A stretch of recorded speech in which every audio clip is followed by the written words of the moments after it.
The Spinoff Podcast Network. Talofa lava. I'm Madeline Chapman, editor at The Spinoff. If you have the means, consider supporting our high-quality journalism by becoming a Spinoff member. Sign up now at thespinoff.co.nz/donate.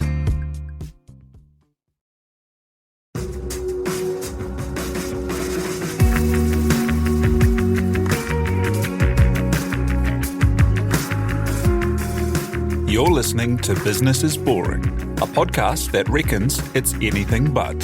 Business is Boring is brought to you by SparkLab, offering inspiration and practical advice to help businesses find their edge.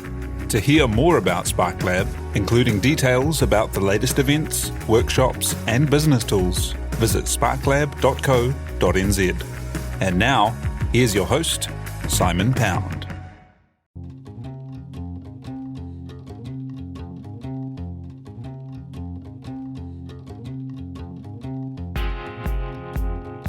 You're listening to Business is Boring, a podcast that reckons it's anything but. Business is Boring is made by The Spinoff with help from Callaghan Innovation, New Zealand's innovation agency. Here's your host, Simon Pound. The whole world is working out remote working at the moment, and it's not exactly easy. So we thought it could be interesting to chat to someone who didn't just make it work, but built a successful HR search company in a remote-first way, growing it to the point it attracted significant investment from a major Japanese player. Matthew Chapman has done a lot else besides Chapman CG, his search company. He's also built an eco-resort island in remote Indonesia, founded one of the toughest ultra races in the world, the Snowman Run in Bhutan, and now calls a very special property in Muriwai, Parahoa, home. To talk about the journey, tips for remote work and enduring, and why he chose and is optimistic for New Zealand, Matthew Chapman joins us now by Zoom from Auckland's west coast. Kia ora, how are you? Oh, very well, Simon. Thanks for having me. Hey, thanks for being along. So first up, Matthew, tell us about your background. How did you come to be running an HR search firm in Singapore?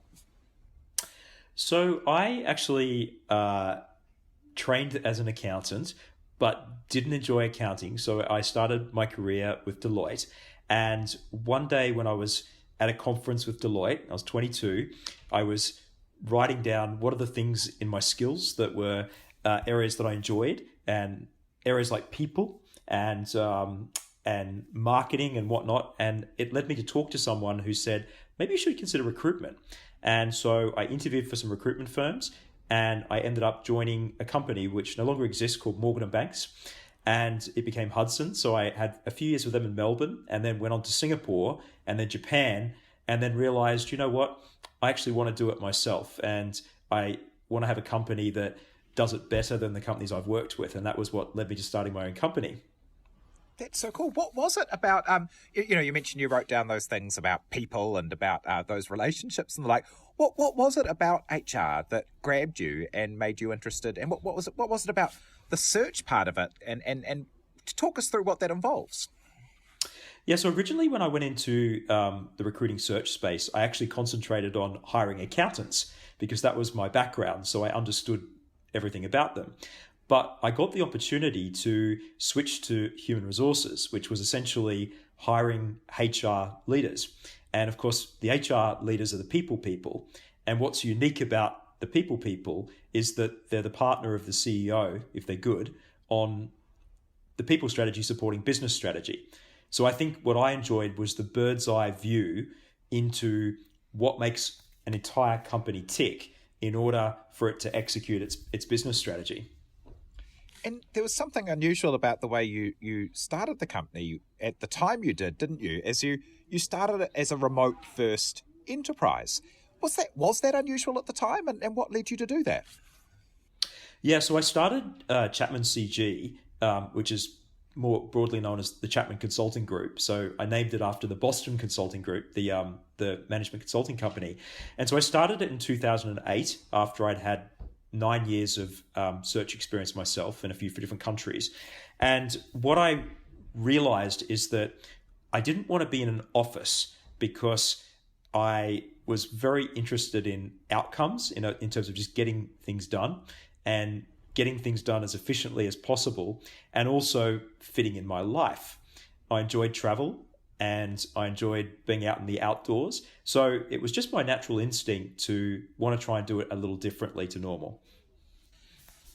And by doing that, what were the challenges in doing so? As you built it to have a lot of employees across a lot of offices and a lot of kind of blue chip clients who you were working for and the like. What are the challenges around being a remote first kind of business when doing that? Yeah, so when I started the company, initially we had the objective of focusing on Asia Pacific. So I was in Singapore. I'm actually a citizen of Singapore. I'm Australian born, and I'm now a permanent resident of New Zealand as of about 6 years ago. And so Singapore was the first country we focused on, as well as Japan. And that was a place that I'd worked. And then we filled in the gaps of all the other countries in the Asia Pacific region. And then what we realized is that some of the HR leaders whom we'd been following, when they returned back to the US or the UK, they were the people that were being promoted as a result of having had experience outside of their home countries. So that's what actually was the beginnings of the business becoming global. So consequently, we ended up being a business that could do searches in about 100 countries around the world, on all continents. And as the business grew, I looked for people who had the right skills to be part of the business, but we didn't matter where they were based. So as long as the person fitted the company culture, whether it was Spain, Sweden, wherever else starts with an S, people could be based. And that's how the company's grown to what it is today in 2020, 12 years later. And how big did you grow it to? So we have about 100 people around the world. And essentially that means that any HR search done in the world, we will be called in potentially to do that search. So one of the most recent searches we've very successfully done has been the global head of HR for the Bill and Melinda Gates Foundation, which is one of the largest charities in the world, and that's based in Seattle. So that's an example of something that we would do. What does it take to make remote first work with a 100-person company? Like, what kind of systems or processes or things do you do that makes that successful?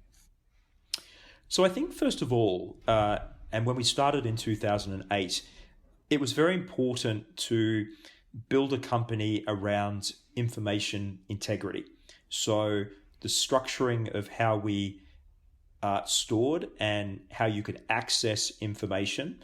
And of course, this was prior to privacy rules being so protective. So we've had to evolve with those. But how you build the bones of your organization about how you save information and then how people can access it is really important, because what you want is people to be able to get their jobs done, but also feel very connected in the way they interact about the firm's customers, but also how they collect information and how you share information. It was something that was very hard to understand, that a virtual company could actually be more connected than a physical company. Because in a physical company, we don't feel the need necessarily to share information as logically, because people are around us, we can talk over the desk and whatnot. But when you're in all corners of the world, if you don't record it, it didn't exist. Wow. And so you record meetings, make them available. What are the kind of practical tips that actually help to facilitate working together? So what's very important in a remote company is that text-based communication becomes really important. So in 2020, you can have a voice call that can be translated into text, but even in 2008, text-based communication was what united everyone. And in Chapman CG, it was even more complicated by the fact that as I built the company, I had a particular interest in disadvantaged people or people that wanted to be given a chance. So some of our support team, in fact, probably 20 of the team, most of whom are still with us today, were from a variety of disabilities, from deaf, blind, and other disabilities, which meant that was the only way that those people could actually communicate. So therefore, we created a one-dimensional layout, which worked very, very well. What does it take to do well at search? Like, what's the kind of nuts and bolts of finding like the right kind of leader in a company for a company? So search is really based on intuition and essentially aligning values between the person that's being hired and the hiring decision maker and anyone else that's involved in the process and who will be a stakeholder to this new person's job. So the trick is to get the value alignment between everyone. And then, of course, making sure that the company, from a vision standpoint, actually suits the person being hired so that they actually will be able to be on a journey. Some people don't need a journey. They just want to do a contract. Other people are very long term. So getting all those variables aligned is really important.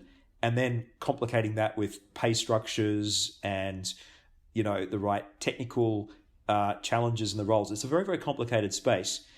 That's actually why I chose to focus on a discipline, which was human resources. So it doesn't matter what industry or what part of the world we're dealing in, it's actually the human resources functional area that we concentrate on. And the funny thing about human resources is it's a very abstract space because there's no start and end to human resources because it concentrates on people. So it's a very ambiguous space and one which is actually very hard to find good people. And unfortunately, HR has a bad name sometimes. So it's the place that everyone loves to blame. But when done properly, it's a key enabling business function.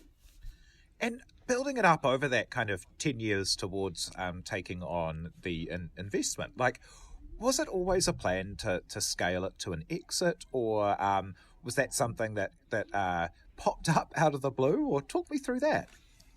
Yeah, it's a really good question, Simon. So I created Chapman CG as a passion lifestyle objective. So I enjoyed the work that I did around hiring HR leaders. I wanted to be able to do it from anywhere.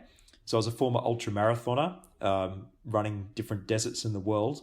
I remember once in 2006 being in Antarctica on my BlackBerry and thinking, wow, one day we'll be able to work like this. So the business sort of embodied all of these beautiful things that made a life. But what I found was that as a result of focusing on a passion, it became successful very quickly. And for anyone who's created a small business where you get out of control, it's one of the most scary things that can happen because you feel like that very thing that you focused your passion on could actually be your undoing. And so I needed to actually bring in another person. And then that person also, because they had the right values, meant that we got even busier. And such led the expansion of something that was just based on me into, a global company. It was really useful to be able to, as it grew, set my sights on what the market share possibly was. So it's fair to say that was not a focus at the start, but I retrofitted in the sort of awareness of how far the company could go. And I think when you work at a world level, you're able to aim very high, and that's what I did. So my objective was that Chapman CG should be able to do, potentially all of the global heads of HR searches in the world, wherever they were, and all of the searches underneath those at a regional and a country level. So I guess I wasn't dreaming big at the start, but as things got moving, my dreams got bigger. And as that success started coming in, enabled you to do more interesting things around the edges as well. Tell me about, I see here that you have helped to pull together an island resort, an eco kind of resort, and actually help to kind of build out the island as well. Tell me about that. Yeah, so I think one of the beautiful things when you have a business that does well, and also when you have a mind that recognizes that you can learn from so many different things and apply them to each other. I probably morphed into what, people use the term entrepreneur. I didn't really understand what it was, but it means, jack of all trades, master of none. And so I had a particular interest in beautiful landscapes from doing some personal property investment in places like Indonesia, and then ultimately what led me to New Zealand as well. But in about 2010, I was given the opportunity to take a small plane ride out into the South China Sea. And from the sky, I was shown this archipelago of 6 beautiful islands. And I was told that a guy called Tim in Singapore would one day develop these into a luxury resort.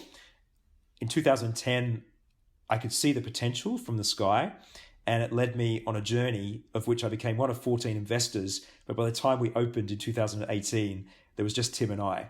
And so what we created was Bauer Reserve, which Condé Nast last year, the travel magazine, rated it as Indonesia's top island resort, but also number 9 in Asia. So this resort is an eco resort with about 35 keys, connected by 2 seaplanes from Singapore.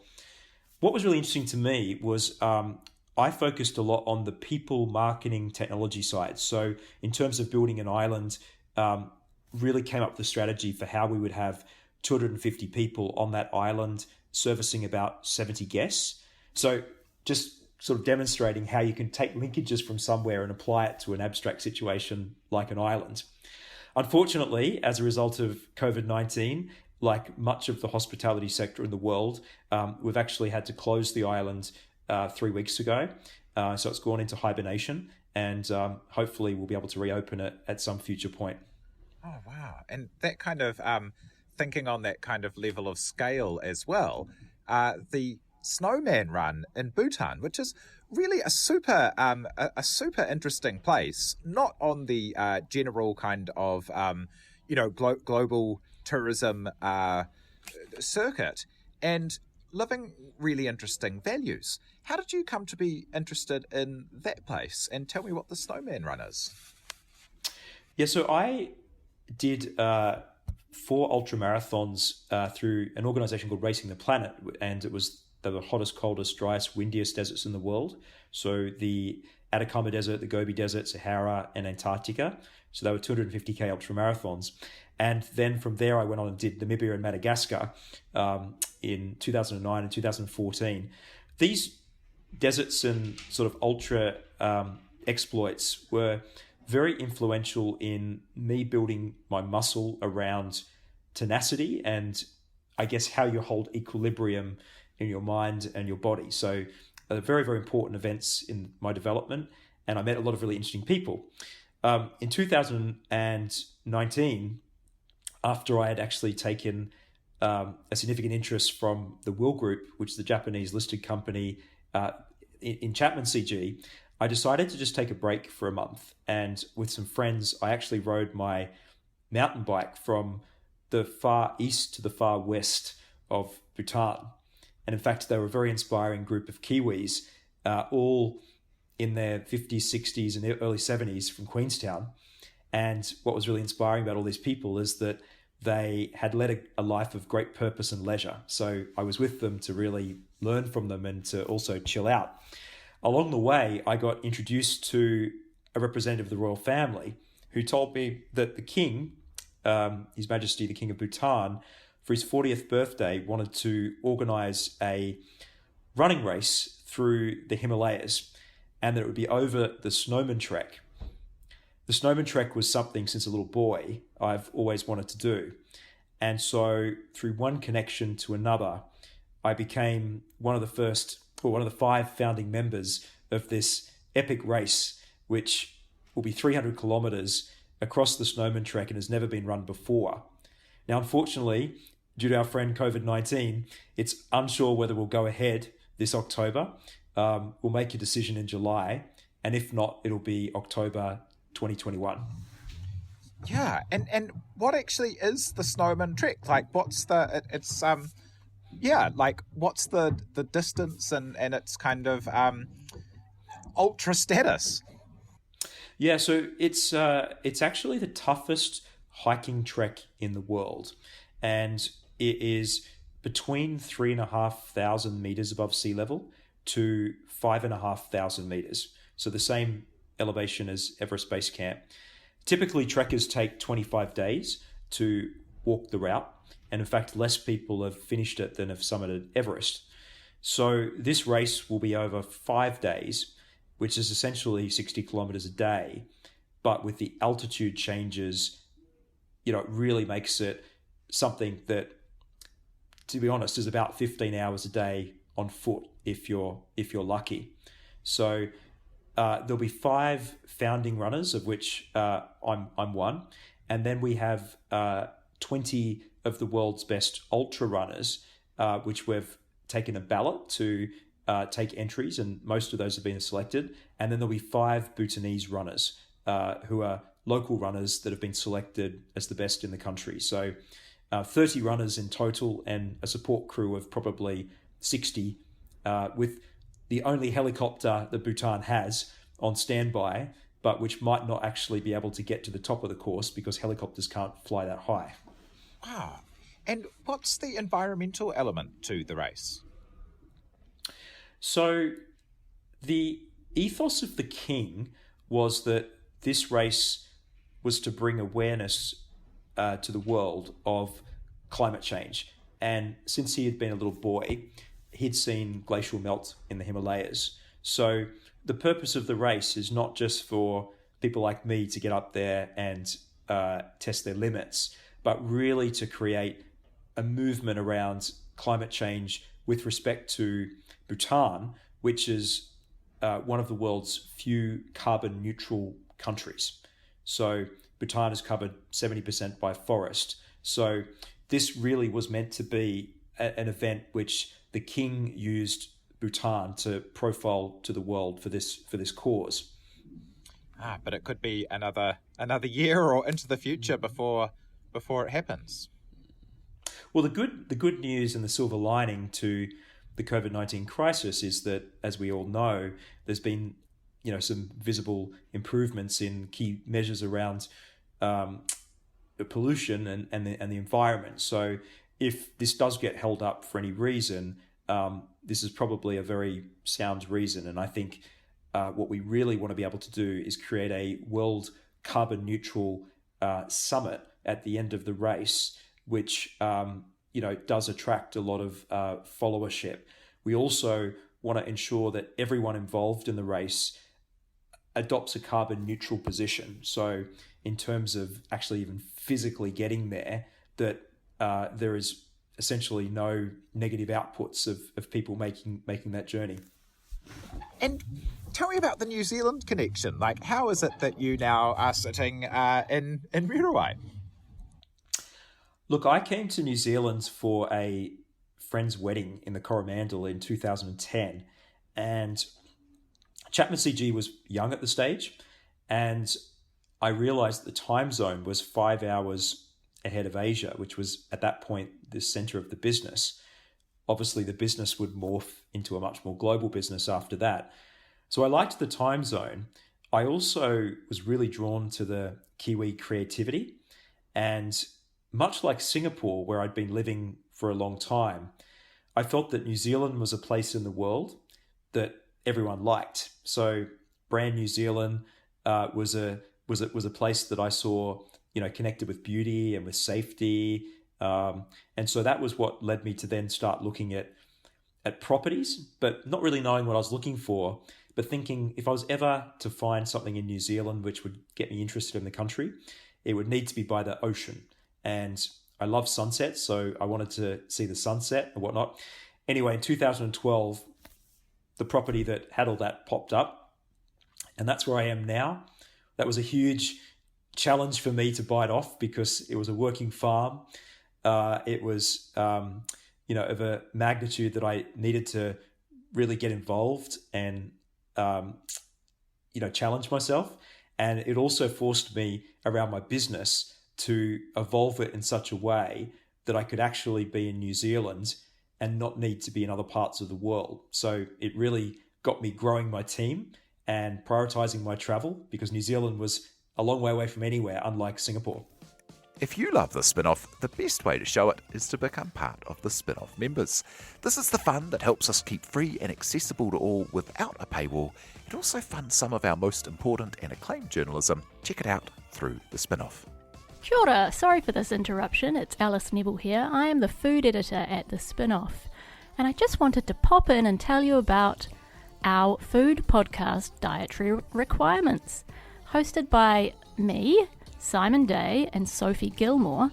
It celebrates all there is to know about eating and drinking.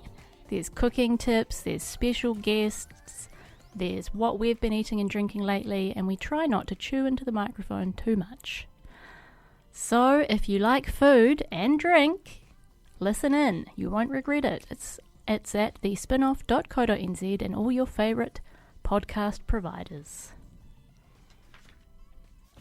And having navigated a few of these out-of-the-box kind of challenges and situations, what kind of advice would you have for people who are looking to change things up and maybe make the best of this remote situation at the moment? So I think in any business, even remote aside, it's really important to have a plan which is agile. So what really matters to me, and even now, is not just my monthly plan or my weekly plan, but even my daily plan. So that's what makes your weekly or monthly or yearly plan, is the culmination of every single day. So I think it's really good to be reflective about, hey, what did I achieve today? Did that meet my expectations? How am I going to change that tomorrow? And if I had today, would I do it differently? I think when it comes to remote working, that's a really apt description of what we're all going through now, because if you think about it, a lot of us have only been doing this for 3 weeks. And so this is a wonderful time to be looking at yourself and making sure that the little steps you're doing each day are the right ones.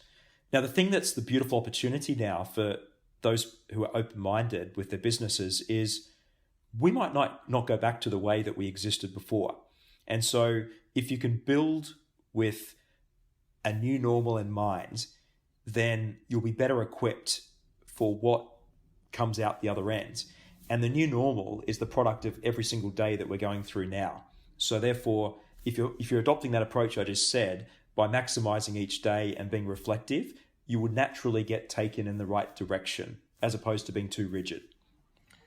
And how about advice for doing something out of the box? I mean, doing things like organising ultra races in little visited kingdoms and making islands and luxury resorts happen. What kind of things do you have to draw on to do something like that?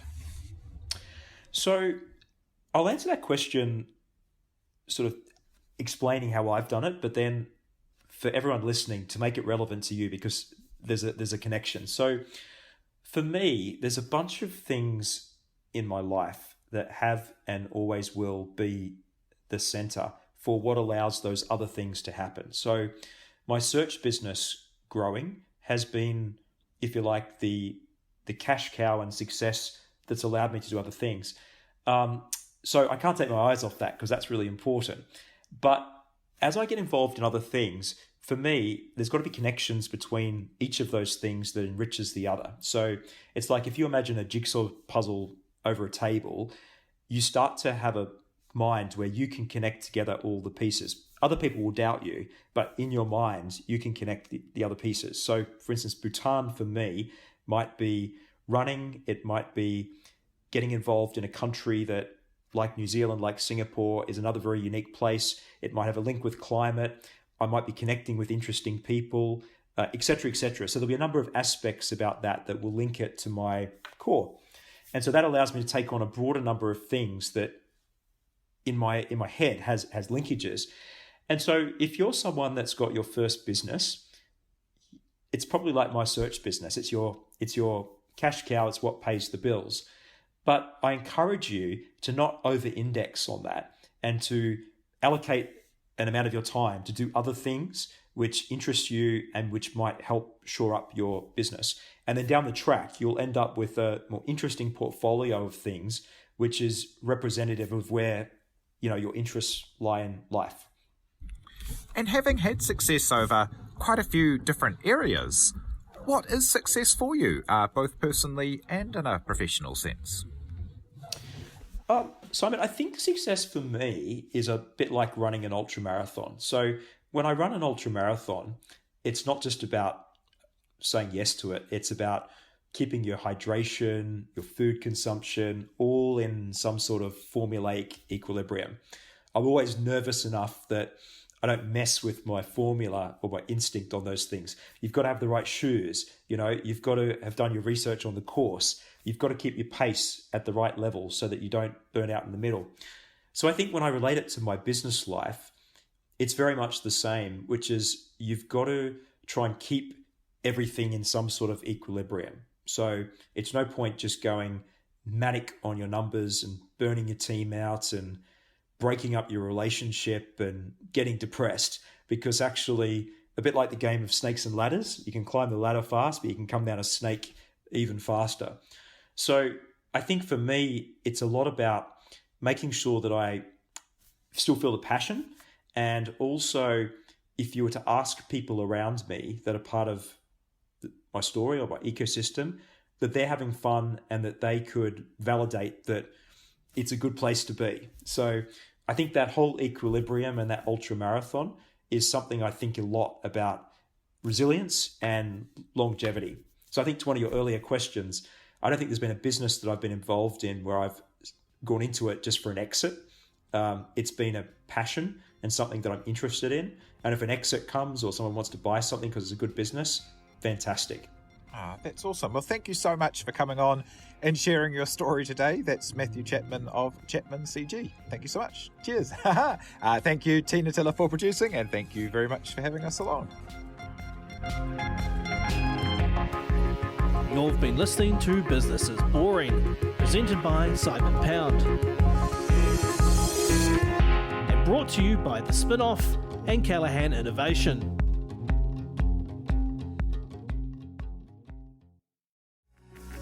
From the Spinoff Podcast Network, that was Business is Boring, brought to you by SparkLab. Make sure you're following Business is Boring wherever you get your podcasts. And for more information on SparkLab, visit sparklab.co.nz.